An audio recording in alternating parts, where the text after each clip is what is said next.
He says, but I say, and he's going to say that 6 times in this sermon. But I say. Now, I heard, that's what you heard, but this is what I'm saying. You know how your mom could be like that sometime?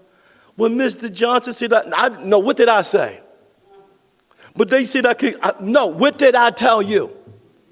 You be like, all right, Mom, you did say I can't get off the step. But did they say that? What did I say? And Jesus said, but what I say really counts. Because I have a great authority. He says, but I say, and he's going to say it 6 times in verse 22. He said it already here in this verse 32, verse 34, verse 39, verse 44. He's going to say, but I say to you that whoever looks at a woman to lust, notice, to lust for her has already committed adultery with her in his heart. So he's saying, oh yeah, I know what you heard, but this is the real problem in the heart. The heart is the problem. The heart needs to be changed. He says, whoever look, if you got a King James Bible, it's going to say looketh with the E-T-H. Whoever looketh. You know, we don't use that language, but I like it because it gives us the hint that this particular verb, look, is in the present tense active voice. And it's blepo, is the Greek word that means to look at, to keep on looking, to observe closely with desire. You're looking with the desire. He says that whoever looks at a woman to lust, and the word lust, it means to show focused passion. As it aptly builds on, what a person truly yearns for. And listen to this. You say, well, what are you talking about? This don't mean nothing to me. It means everything to us. If you struggle with porn or anything like that, this verse, you want to look at this verse real carefully. Because he says, whoever looks at a woman to lust, that's that look where you got a passion. And it's almost somebody can hit you in the head with a banjo or a pole and you still won't stop. You still won't stop. And it's not just men, women look at porn too.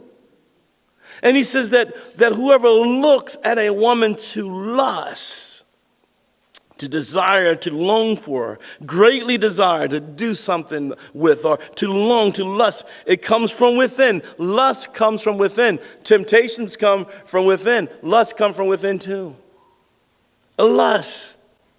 James said, who was the Lord's brother, let no one say when he is tempted, I'm tempted by God. For God cannot be tempted by evil, nor does he himself tempt anyone. But each one is tempted when he is drawn away by his own desires and enticed. Then when desire has conceived, it gives birth. The devil, number one thing, is always trying to make us sin. It gives birth to sin, and sin, when it is full grown, brings forth death.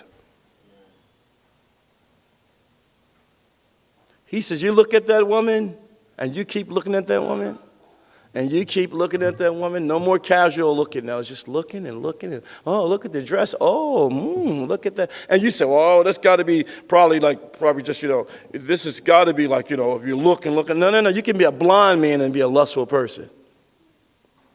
You can be a blind man and be lustful because it's the heart. If somebody blind, it's beyond the eye gate to the heart gate. And that's what Jesus is trying to show them. You can be blind and still lust. Look at Ray Charles. You seen this movie? He'd be like, excuse me. You can be blind and lust. Has committed adultery with her in his heart. Jesus is going right to the main problem, the heart. And I'm sure they looking at this sermon say, that's right, I've never committed adultery. Amen. He said, oh, really? You never committed adultery? Well, why are you staring at that girl like that, undressing her before she even took her clothes off? Oh, you have committed adultery.